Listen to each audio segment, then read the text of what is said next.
Sesaat lagi kita akan ikuti bersama pengajian Gamis. Ngaji Kamis sore di Surabaya. Mari bersama menebar Islam, rahmatan lil alamin. Begitu. Tapi kalau dia lagi ridho sama suaminya, mbuh mari diolehno jajan, mbuh diapakno dan sebagainya, maka panggilannya adalah ya Rasulullah. Nah, itu Aisyah para saudara. Itu Aisyah. Ya. Nah, jadi takwa ini para jamaah meliputi segala hal, termasuk bagian dari takwa itu adalah wa an ta'fu huwa aqrabu lit taqwa, dan memaafkan itu bagian dari takwa. Ya. Oleh karena itu, Bapak Ibu sekalian, yang harus kita perhatikan terutama pada para bapak yang memang diberi otoritas, dominasi oleh Allah Subhanahu wa taala dalam urusan keluarga, harus mengatakan kepada dirinya, nek aku sampai tukaran ambek bojoku, gak nyoba ambek bojoku, terus aku iki njaluk disopo, iki ora apik, jare wong Jawa ora ilok, dalam bahasa agama kita ora pantes. Kalau ada adik sama kakak bertengkar, maka adik dan kakak ini, ya kan, harus yang mendahului itu kakaknya. Sebagaimana kalau bertengkar yang namanya Hasan dan Husain.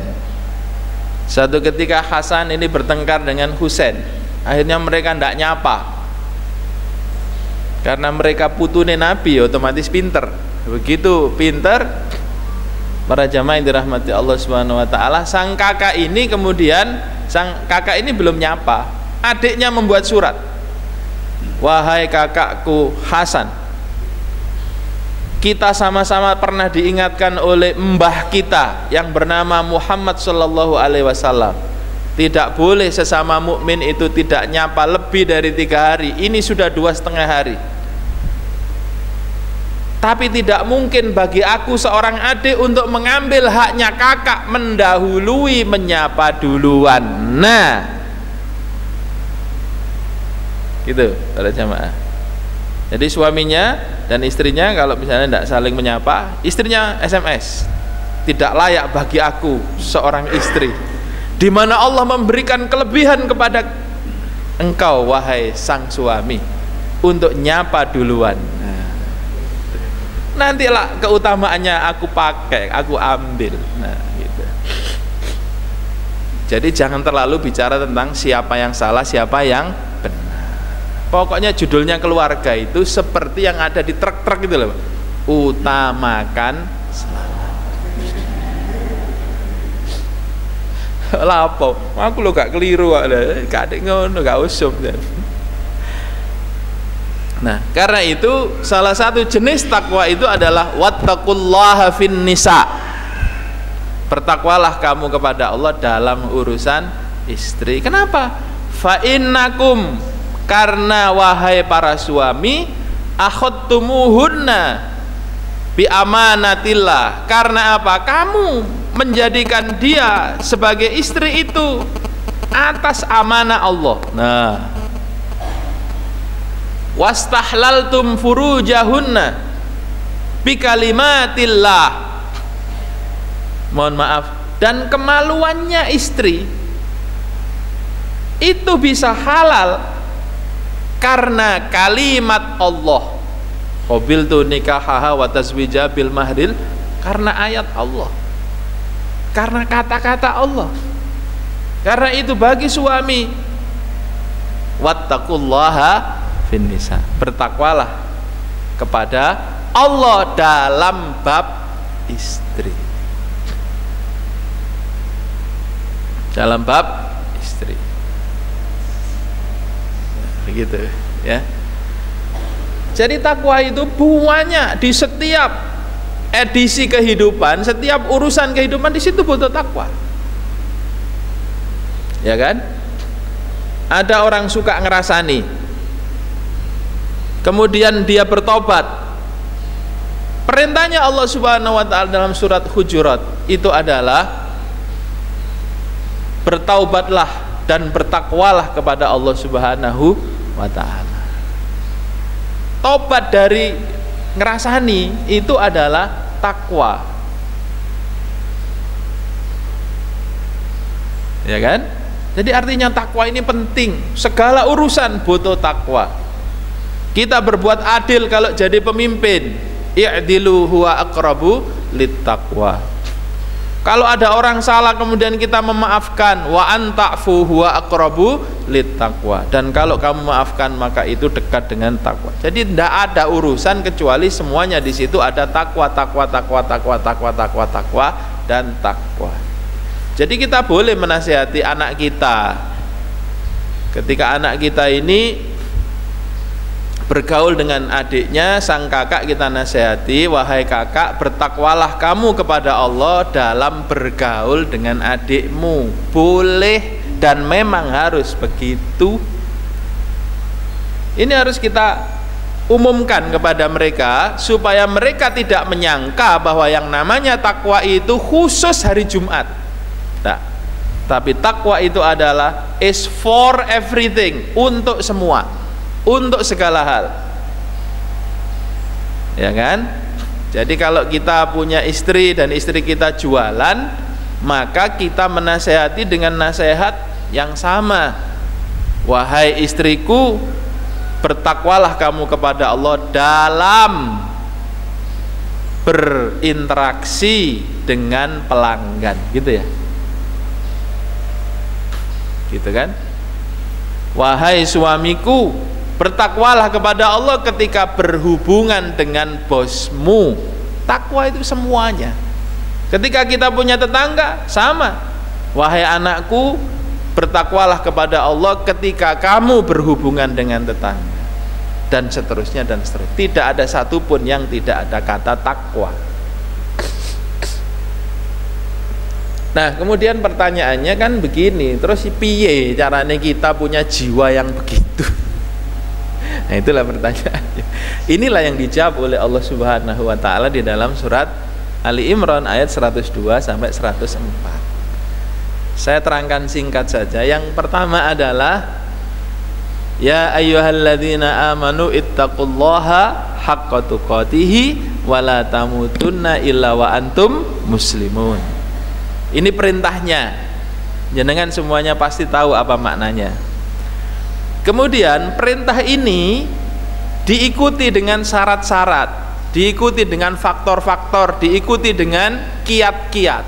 Apa kiatnya? Yang pertama, wa'tasimu bihablillahi jami'a. Kiat pertama adalah manusia tidak akan bisa bertakwa kepada Allah Subhanahu wa taala pada saat mana dia itu adalah orang yang tidak hubungannya plek dengan Allah Subhanahu wa taala. Ini yang pertama.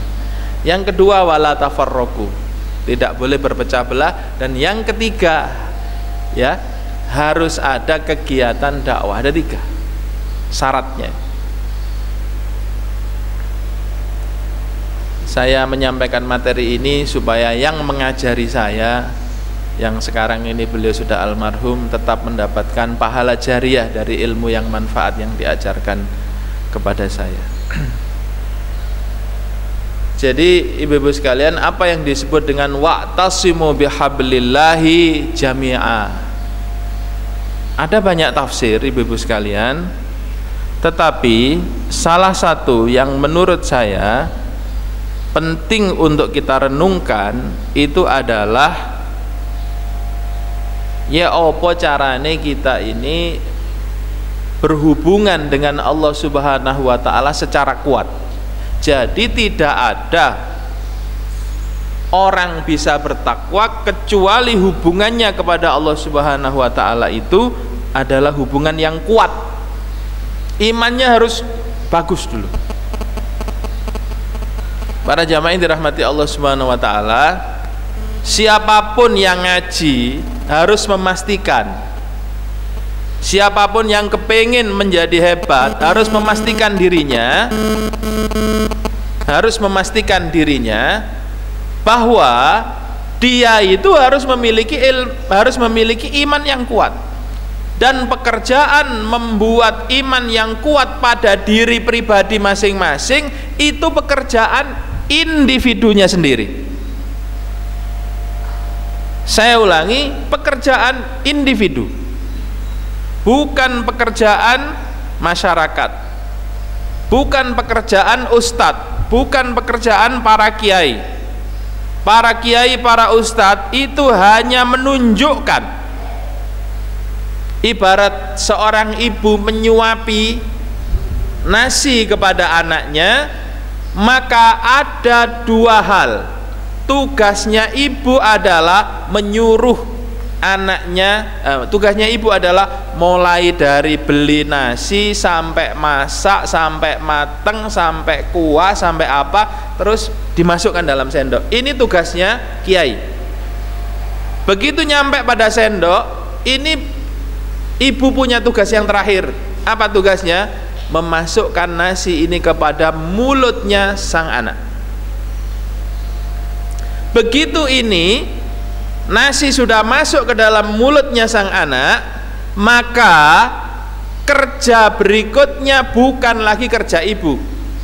Kerja berikutnya adalah kerja sang anak. Mulai dari mangap, kemudian memasukkan nasi, ini kerjaan ibu. Setelah itu ngunyah, pekerjaan anak. Ngelek, pekerjaan anak. Mencerna makanan, pekerjaan anak. Bukan lagi pekerjaan ibu. Artinya apa? Kalau kita mau baik, itu harus bagi-bagi. Ada pekerjaan kiai, ada pekerjaan ceki, ada pekerjaan ustadz, ada pekerjaan panitia, ya kan? Dan ini semuanya berdiri sebagai posisi ibunya tadi. Selebihnya adalah posisinya panjenengan masing-masing. Apa itu? Mencerna ilmu, melaksanakan ilmu, mengokohkan ilmu menjadi iman yang betul sehingga kita punya hubungan yang kuat dengan Allah Subhanahu wa taala. Itu pekerjaan pribadi jenengan, bukan lagi pekerjaannya Al-Ghafur, bukan lagi pekerjaan takmir, bukan lagi pekerjaan Pak Hanafi, bukan lagi pekerjaan saya, tapi murni pekerjaan jenengan dengan Allah Subhanahu wa taala. Jangan keliru. Ya, jangan keliru. Makanya ketika Rasulullah SAW hadir di dalam masyarakat Quraisy, para jamaah, ya kan, masyarakat Quraisy itu ada yang menjadi mukmin, ada yang menjadi muslim, ada yang menjadi penghuni surga, ada juga yang menjadi penghuni neraka dan dia kafir dan dia zalim, ada. Apakah Nabi tidak bekerja? Nabi sudah bekerja. Terus kenapa kok masih ada begitu? Karena memang selanjutnya ini bukan terserah Nabi, selanjutnya adalah terserah Anda. Jadi orang mengikuti pengajian, wajibnya dia hadir ke tempat pengajian itu, di situ dia tugasnya ustadznya. Setelah kembali ke rumah, tugasnya masing-masing, bukan lagi tugasnya ustadz. Nanti datang lagi ke sini, ditambahi lagi, dicerna lagi, dikerjakan lagi, terus begitu.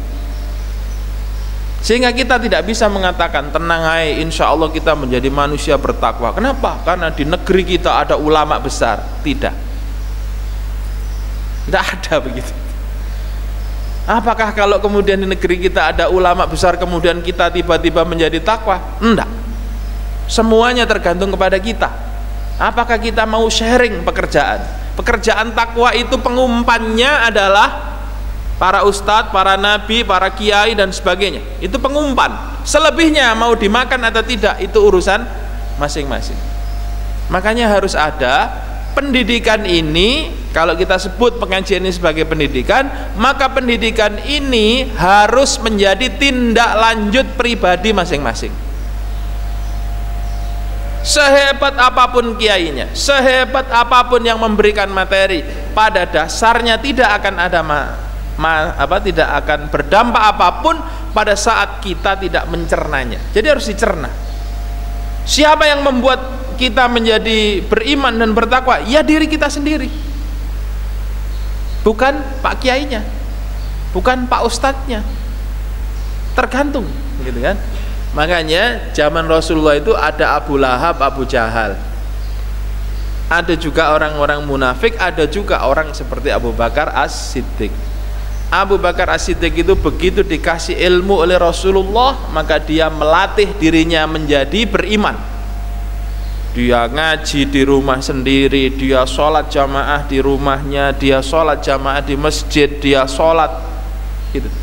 Abu Bakar. Maka jadilah dia sebagai Abu Bakar.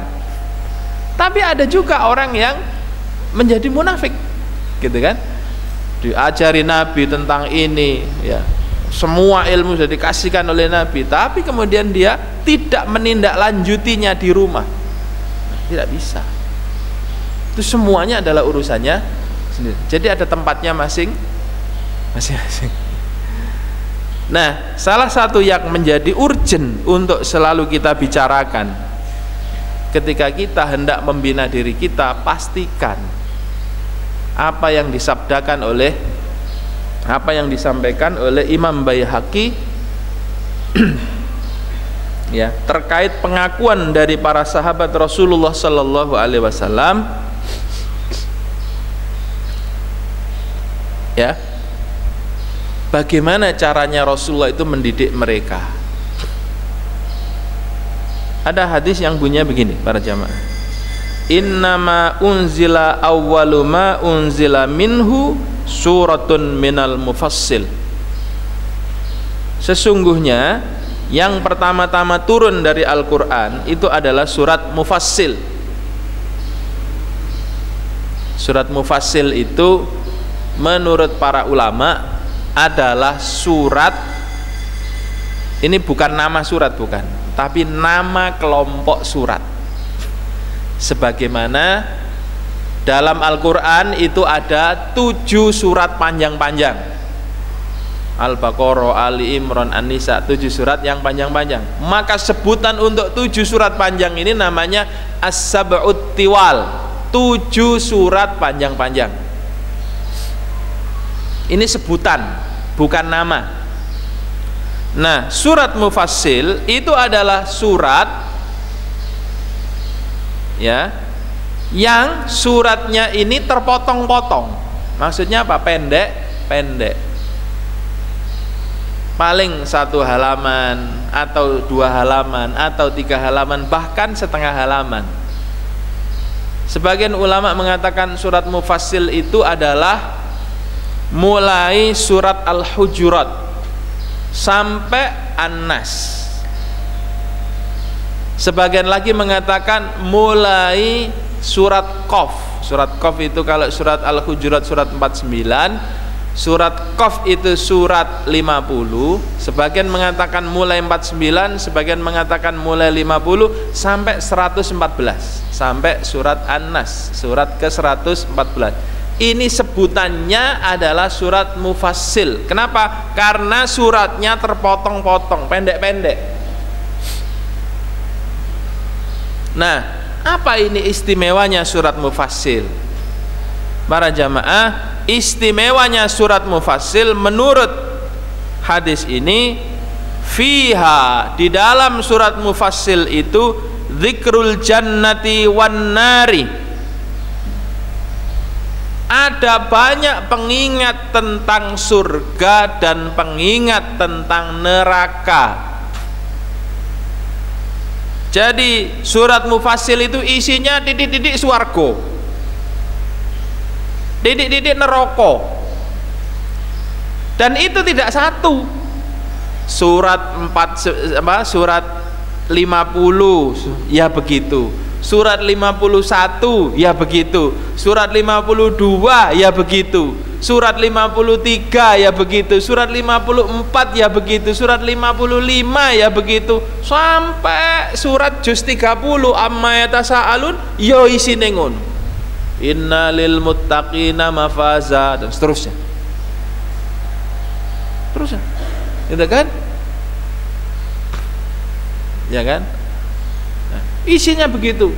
Jadi boleh dikatakan kalau orang tinju begitu ya, dihajar para sahabat itu oleh Allah Subhanahu wa taala dalam tanda petik dengan surga neraka, surga neraka, surga neraka, surga neraka. Berapa tahun? 13 tahun. Gitu. 13 tahun. Dihajar dengan surga, dihajar dengan neraka, dihajar dengan surga, neraka, surga, neraka, surga, neraka, surga. Menenek nggone neraka iku ngene, nggone swarga iku ngene, ngene ngono terus. Dihajar. Itu. Para jamaah yang dirahmati Allah Subhanahu wa taala, sedemikian rupa para sahabat itu imannya kokoh. Apa tanda iman kokoh itu? Iman itu kokoh pada saat orang itu terkait akhirat itu membayangkan di depan mata.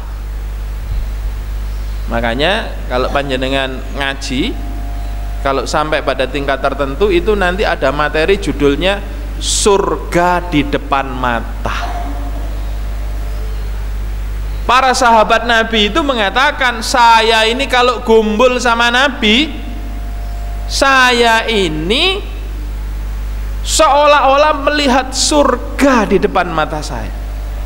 Tapi nek aku mulai nang omahku, hilang maneh.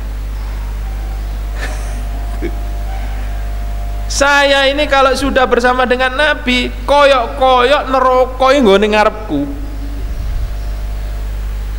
Nek mulai hilang maneh. Itu. Jadi kalau jenengan ngaji itu carilah ngaji itu yang membuat kita itu ya jadi eling swarga, eling neraka. Aja eling sing duduk-duduk. Gak nyambung nanti. Ya, ada orang ngaji minta hiburannya gak apa-apa, arang-arang aja terus, ya kan? Aku gak seneng iki mesti ngomong neraka gak ada aku wedi. Lho memang kudu ngono.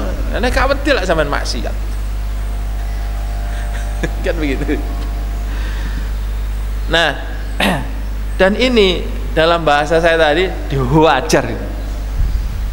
Ya.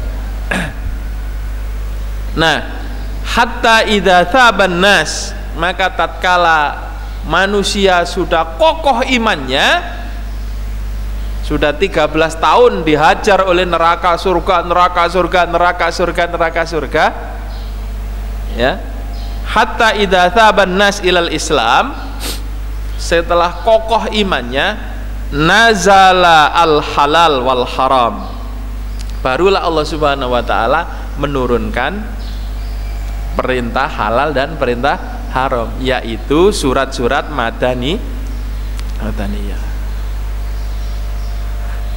Terus komentarnya mereka bagaimana? Walau nuzila awwalu syai'in, seandainya dulu yang pertama kali diturunkan kepada kami itu adalah surat-surat, ya, yang bunyinya begini, la tashrabul khamr laqalu lanada'aha abada. Seandainya dulu yang diturunkan kepada kami itu ojo ngombe khamr, ya kene gak kira ngreken. Nah, itu jawabnya para sahabat. Jadi orang itu kalau belum iman, memang imannya belum kokoh, diperintah sembarang gak budal. Makanya semua perintah Allah selalu diawali ya ayyuhalladzina amanu. Jenengan puasa, apa perintahnya? Ya ayyuhalladzina amanu kutiba. Bahkan jenengan ngomong baik saja itu awalannya begini, man kana yu'minu billahi wal yaumil akhir, sapa wong sing iman kepada Allah dan iman adanya kiamat, falyakul khairon, maka becik dia ngomong sing apik, ojo meso-meso. Auliyasmut nek gak iso meneng, ya kan? Diteruskan fal yukrim jarahu fal yukrim dhaifahu, hendaklah dia memuliakan tetangga, memuliakan tamu. Awalannya apa? Man kana yu'minu billahi wal yaumil akhir. Jadi apa yang menghalangi orang untuk menerima perintah Allah? Posisi iman. Posisi iman. Ya, posisi iman. Ya, posisi iman. Ada orang naik gunung itu bisa. Wabot iso, melaku 5 dino gak leren iso. Melaku teko manang masjid. Apakah karena masalah kaki sakit? Tidak. Masalah apa? Iman. Makanya saya katakan iman is power. Ibarat radio merek apapun gak ada baterai, ora iso. Ya, ibarat HP Apple sekalipun kalau baterainya rusak, ora iso. Walaupun fiturnya luar biasa. Maka iman is power. Iman itu adalah tenaga. Ya, begitu. Ya, ini dikatakan oleh para sahabat begitu.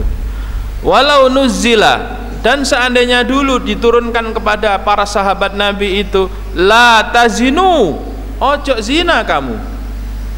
Laqalu lanada'a az-zina. Pasti kami gak ngereken dan kami tetap berzina. Nah, berhubung Allah itu menurunkan iman duluan, menghajar mereka dengan pelajaran iman duluan, dan iman itu bukan menghafalkan rukun iman, tetapi menyadari dan melaksanakan rukun iman.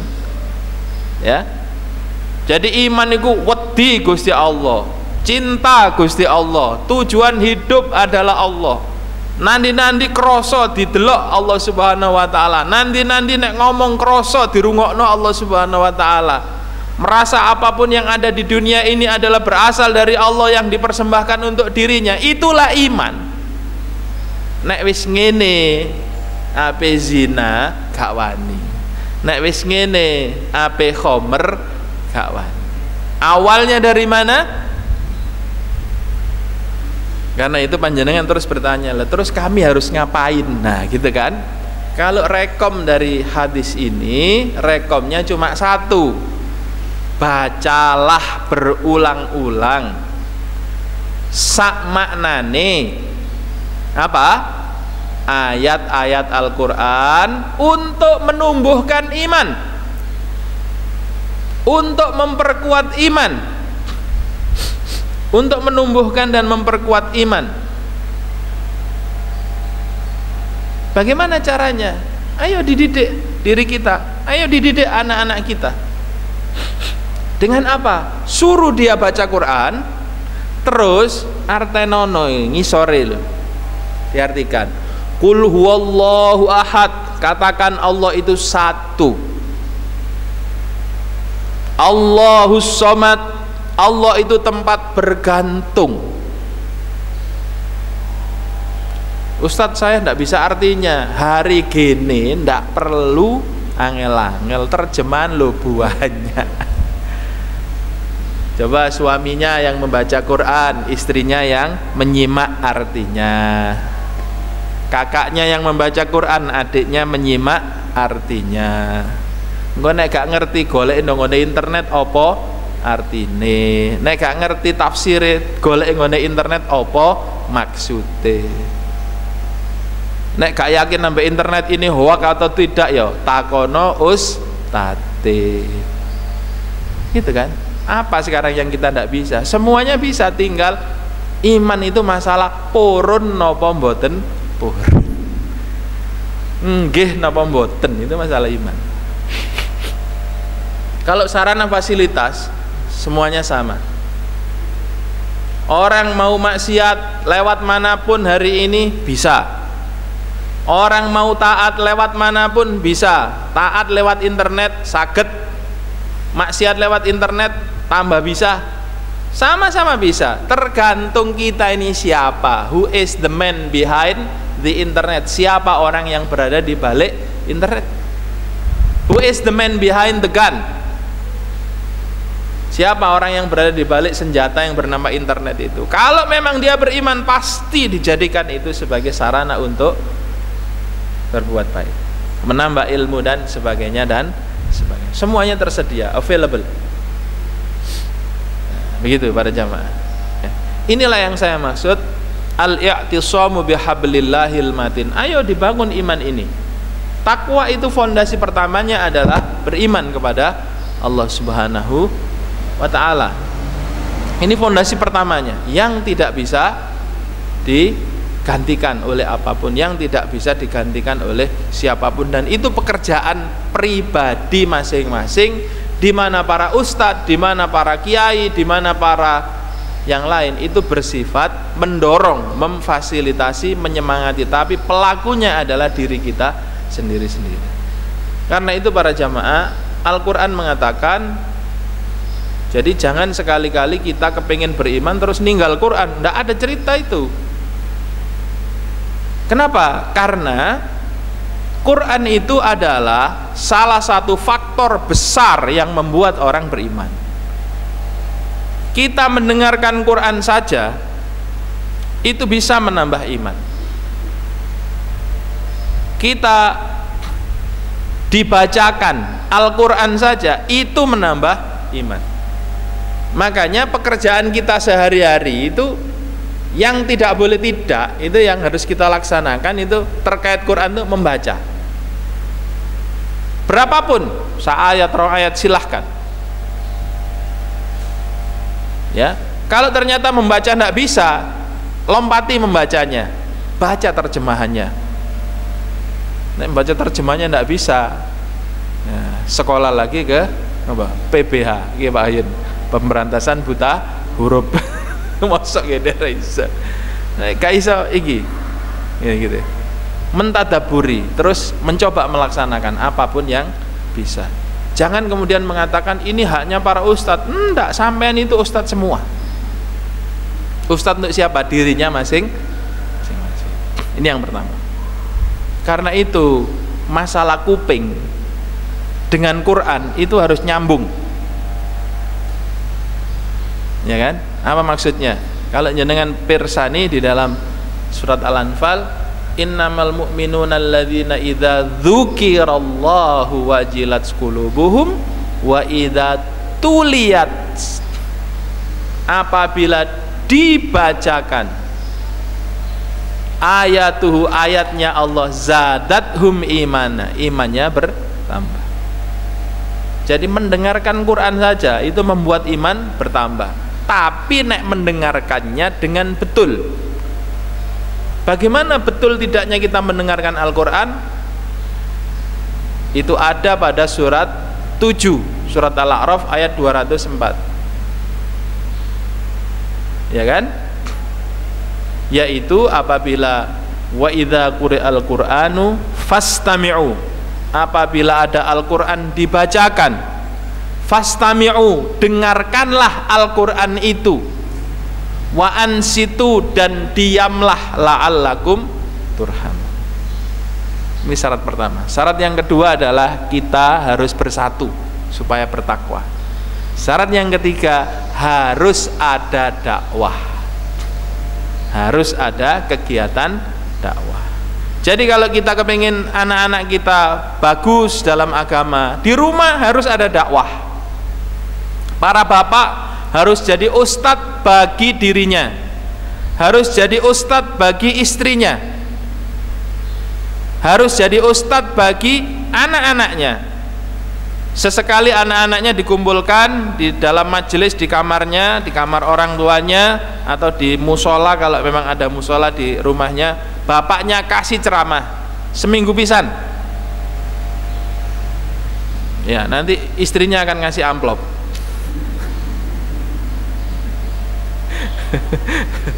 Kemudian suaminya akan menolak, ya. Kata Mbak Rajiman, tompon dhisik kok balekno.